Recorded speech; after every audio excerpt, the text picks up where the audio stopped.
Port Charles had settled into a strange kind of quiet. The danger that had once lurked in every alleyway, behind every business deal, and within every hospital corridor seemed to have subsided for now.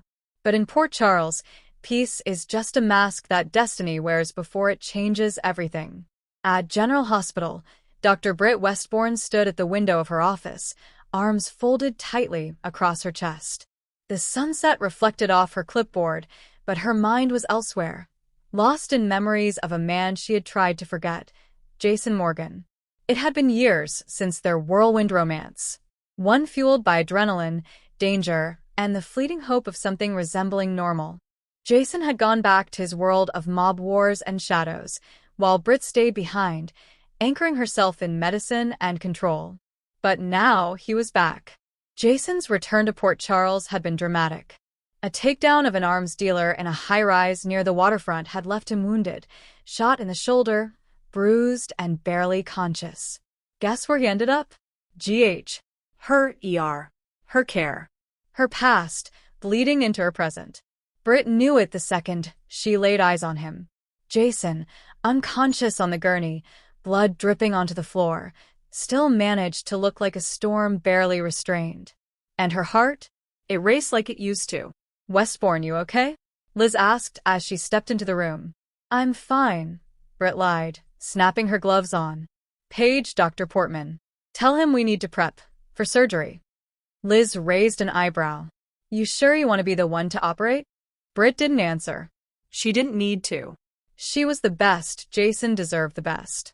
Hours later, Jason awoke groggy in the ICU, his eyes scanning the room until they landed on Britt, seated quietly beside him, typing notes into his chart. His voice cracked. "You look tired." She looked up sharply, her expression unreadable. "And you look like hell," she replied coolly. "But you'll live." A flicker of a smile ghosted across Jason's lips. "That bad, huh?" Britt stood, smoothing her lab coat. "Not bad enough to shut you up. You'll be fine, Jason. Just don't get shot again. Not for a few weeks." Their eyes locked, a beat too long. Then another. The air thickened with tension, history, and 1,000 unspoken things. While Britt tried to remain professional, Port Charles began buzzing again, with rumors, gossip, and unexpected dangers. Jason's return wasn't just a one-time rescue. He had come back with purpose. There were whispers that someone was hunting the remnants of the Corinthos organization. Ava Jerome, Dex Heller, and even Sonny himself were all feeling the heat. Jason's role? Protect the people he once called family. But this time, he was working alone. No Sonny. No Carly. No Spinelli. Only shadows and danger. Meanwhile, Britt was battling demons of her own. Her past with Peter August had left deep scars, and the neurological condition she once feared, Huntington's, was resurfacing in her nightmares. The tests were inconclusive, but the symptoms? They were real. As Jason began recovering, he noticed the tremor in Britt's hand. The way she subtly leaned against the desk. The way she caught her breath after walking too fast.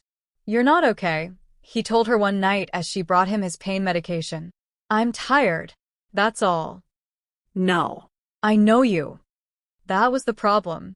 Jason was discharged early, against the better judgment of every doctor except one, Britt. She signed off reluctantly, only after he agreed to stay close to GH for monitoring. Where did he end up? A secure room at Metro Court, 2 doors down from Britt's suite. Coincidence? Not in Port Charles. Nina, ever the matchmaker when not stirring trouble, made the arrangements after a nudge from Maxie, who insisted Britt needed to lighten up and stop pretending she wasn't still into the guy who once carried her through fire. Late nights became common. Jason would swing by Britt's door, knock, and they'd talk. Sometimes about her condition. Sometimes about nothing. Sometimes about everything they weren't saying. And one stormy night, the door didn't close behind him. Rain pounded the glass as thunder cracked above Port Charles. Britt's lights flickered as she poured 2 glasses of scotch, one for her, one for the man standing by the window. Jason took the glass, but didn't drink. He turned to her, eyes stormy. "Why are you letting me stay here?" Because you do it anyway, she replied. And because I don't want to be alone tonight. There was a pause, the kind where time holds its breath. And then Jason closed the distance between them. It wasn't passionate at first. It was hesitant, gentle, searching, as if both were asking, is this still here? And the answer was yes. One kiss turned into two. Two into a slow unraveling of armor. Clothes dropped. Emotions rose. Their bodies, remembering the rhythm of a love once lost, came alive again. They didn't speak much afterward. Just held each other in silence, the weight of what just happened sinking in. But in the morning, the walls returned. The fling, if it could be called that, wasn't a secret for long. Maxie saw Jason sneaking out of Britt's suite. Nina raised an eyebrow at the sudden tension between the two.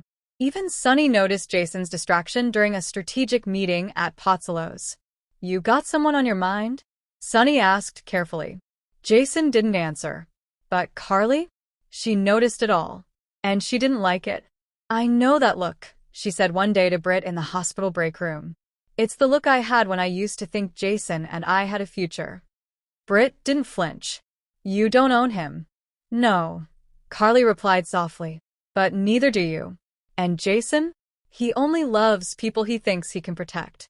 And maybe I don't need protecting, Britt fired back. The truth was, Britt didn't know what she needed. But she wanted Jason. And he, despite everything, wanted her too. The call came one quiet morning. Dr. Randolph, the neurologist Britt had consulted in secret, had urgent results. It's back, she said. The markers are clear. The symptoms are progressing. Britt felt the floor vanish beneath her. The future she dared imagine, Jason by her side, love rekindled, a new chance, faded like mist. But she didn't tell him. Instead, she pulled away, refused his calls, dodged his visits, claimed work emergencies and chart reviews. Jason, ever the protector, knew something was wrong. He followed her to GH one night, caught her mid-sob in an empty corridor. You're sick, he said. Britt's tear-filled eyes met his. And I didn't want you to know. Jason didn't speak. He pulled her into his arms, held her tightly. I'm not going anywhere.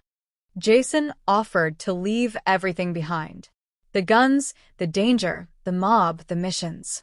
I've done enough. I want to spend what time we have just being with you. But Britt refused. This isn't a fairy tale, she said. You'll resent me. Or worse, you'll watch me fall apart. I can't do that to you. But fate had its own plans. A new threat was rising in Port Charles. A shadow figure, known only as Raptor, was targeting former associates of the Corinthos syndicate. Ava had already received a threat. Sunny was on high alert. And the next target? Dr. Britt Westbourne. One night, Britt's car wouldn't start. Her phone had no signal. A black SUV pulled beside her in the parking lot. Dr. Westbourne. A voice sneered. We need a little consultation. Before she could scream, Jason appeared, silent, deadly, like an avenging angel. A fight erupted. Gunshots echoed across the lot. One thug dropped. Another fled. Britt huddled behind Jason, shaking. You followed me, she whispered. I told you, he said, gripping her hand. I'm not going anywhere. The attack forced Britt to confront what she had been avoiding. I don't know how much time I have, she told Jason one night. Maybe months. Maybe years. But every second I do have, I want them with you. Jason's eyes softened. He held her face in his hands. Then let's take them. Port Charles doesn't promise happy endings. But sometimes it offers something better, new beginnings. Britt and Jason aren't calling it love. Not yet. But they're sharing breakfasts, holding hands in the hallways, laughing again, fighting side by side, making each moment count. For now, that's enough. And as Britt writes in her journal late one night, her words sum it up best. He's the storm I once ran from, but now he's the calm I cling to. And even if this ends, I'll know I had this sliver of forever with Jason Morgan.